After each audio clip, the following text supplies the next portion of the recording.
萬千星輝頒獎典禮2015圓滿揭盅，各個獎項塵埃嘅一面，同大家幽默一番啊！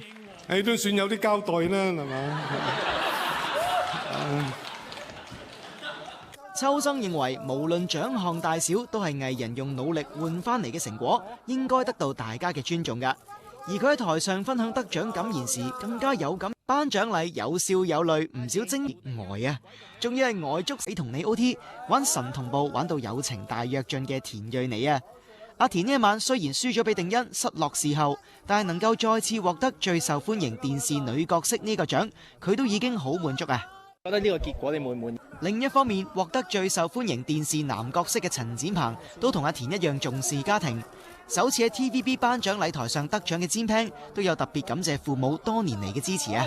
要多謝佢哋就係因為我喺呢一行都差唔多20年，咁輾轉反側，又前前後後，左左右右咁樣，咁一路以嚟都即係屋企我得我一個仔啦，咁我都冇乜話去佢哋要求我要俾啲咩嘢佢哋，咁所以我覺得喺當 TVB 嘅獎又咁難攞咧，尤其是攞呢個最受歡迎，咁我覺得係時候要回報佢哋同埋要報答佢哋啦。會唔會都係一個目標，希望可以快啲成家立室？我會，其實我懂性嘅時候都想結婚拍拖㗎。係咪啊？係啊，但係我覺得要揾得到一個適合大家嘅咯。攞咗獎之後，你自己對自己要求會更加高，可能拍拖嘅機會。我個樣似係嘛？係啊，因為努力咗咁多年。其實我後生㗎咋，我可以 hea 下先㗎。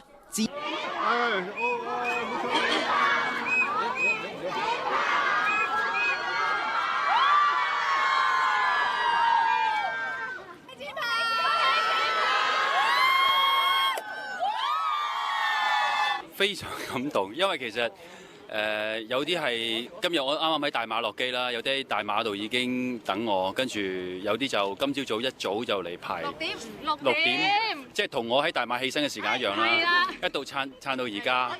係。如果6點就6點就係6點去到排隊㗎。好開心啦，即係因為即係一段時間啦，做咗呢一行，咁呢個獎亦都係我香港第一個獎項啦，因為有咗佢哋，我嘅信心先會大增。因為佢哋會令到我去到邊一個地方、邊個角落都好，我都有信心。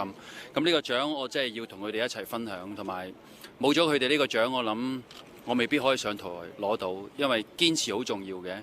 每個人都有低潮嘅，咁但係有咗佢哋就開心晒。